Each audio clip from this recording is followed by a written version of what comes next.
চাচ্ছে যে যে কোনো ভাবে যদি গোবিন্দগঞ্জে এই বিচারটা নেওয়া হয়। একজনের নাম আমি নিতে বাধ্য হচ্ছি, সফল আর সামথিং ওনার নাম। এই যে জায়গাটি রয়েছে কয়েক হাজার একর, প্রতিটি বিঘা অনুযায়ী টাকা দেয়, মানুষের কাছে দেয়। এই টাকাগুলো 1,000 একর জমির কত টাকা আছে আপনারা একটু চিন্তা করে নেবেন, হিসাবটা করে নেবেন। এই টাকাটা গোবিন্দগঞ্জে এমন কোনো নেতা নেই, আপনারা যদি বলেন আমি লিস্ট দিতে হবে লিস্ট, যে এই নেতা এখান থেকে খাওয়া হয় না। যে ব্যক্তিরা যে নেতারা এই টাকাগুলো খাচ্ছে তারা তো কখনো চায় না যে গোবিন্দগঞ্জের উন্নয়ন হোক, কারণ তাদের উন্নয়নটা হচ্ছে তো। এইসব নেতাদেরকে আগে আমাদের বয়কট করতে হবে।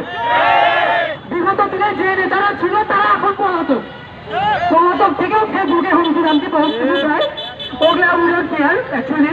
বাট আমাদের গোবিন্দগঞ্জের উন্নয়নের সাথে যারা এই অপকর্মগুলো এখনো করে যাচ্ছে তাদেরকে হাতে হাতে আমাদের করতে হবে। প্রশাসন যদি তাদের কোনো বিচার না করতে পারে আমাদের হাতে তুলে নিতে হবে, ঠিক আছে? কারণ এই বিচার হলে আমার কি লাভ হবে? আমার বাড়ি কাটা নয়, আমার বাড়ি সাতপাড়ায় নয়, আমার বাড়ি রাজনীতির এখানে। আমি কি ক্রিকেট খেয়ে বসে থাকবো? হ্যাঁ, দেখো কি করবো আমি চাকরি করবো ওখানে গিয়ে? না, এই ইন্টেনশন আমার নাই। আমার ইন্টেনশনে কি যে এই ক্রিকেটটা হলে গোবিন্দগঞ্জে আমাদের সর্বস্তরের মানুষের উন্নয়ন হবে। আমার যে ভাইটি 10,000 বা 15,000 টাকার বিনিময়ে ঢাকায় গিয়ে চাকরি করছে, সে 10,000 টাকা বা 15,000 টাকা বেতন পায়, কিন্তু তার সেখানে খরচ হিসাবে ধরতে গেলে 20,000 টাকা খরচ।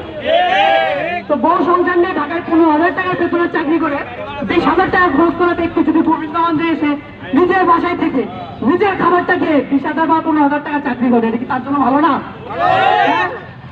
তাহলে আমরা কেন এই জিনিসটা সবাই আওয়াজ তুলবো না?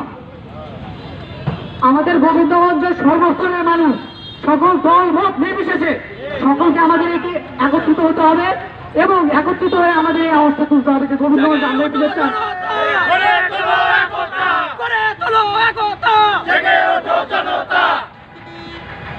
আর যে এখনো যে কুচক্রি দলগুলো ওখানে রয়েছে, যারা টাকার বিনিময়ে হাজার হাজার একর জমিগুলো তারা বিভিন্ন মানুষের কাছে দিয়ে রেখেছে এবং তারা নিজের মুখে স্বীকার করছে যে এগুলো তাদের পৈতৃক সম্পত্তি। সরকারি অধিকরণকৃত জমি কখনো তাদের পৈতৃক সম্পত্তি হতে পারে না। এটা বাংলাদেশ। আপনি চাইলে এখনো 1965 সালের জমি বানাইতে পারবেন, ইট ইজ পসিবল। এদেশে এটা সম্ভব। তাই বলে মিথ্যা কথা বলে আরেকজনের হক মেরে আপনি সেখানে লাখ লাখ টাকা ইনকাম করবেন, আমার গোবিন্দগঞ্জের উন্নয়নের আপনি বাধামূলক করবেন, আমরা এটা হতে দিব না। আগের দিন সব আগে খেয়ে ফেলছে, এখন আর নাই।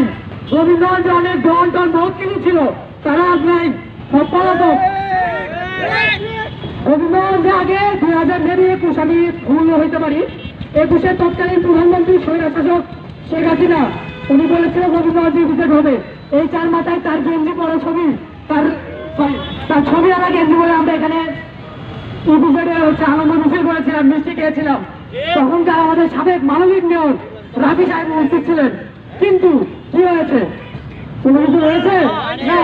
ওই মিষ্টি খাওয়া 4 মাথায় গান পর্যন্ত তারা যদি চেষ্টা করতো তারা কি গোবিন্দগঞ্জের বিচার টানতে পারতো না? তারা গোবিন্দগঞ্জের উন্নয়নের সাথে চিন্তা ভাবনা গ্রহণ করে নাই, তারা সবসময় নিজেদের চিন্তা করেছে। সে আগের দিন এখানে আবার বলতেছে আগের দিন ভাগে খাইছে। আপনারা যারা গোবিন্দগঞ্জে বর্তমানে রাজনীতি করতেছেন, যে দলেরই হন না কেন, আপনারা সুস্থতা নিয়ে রাজনীতি করেন।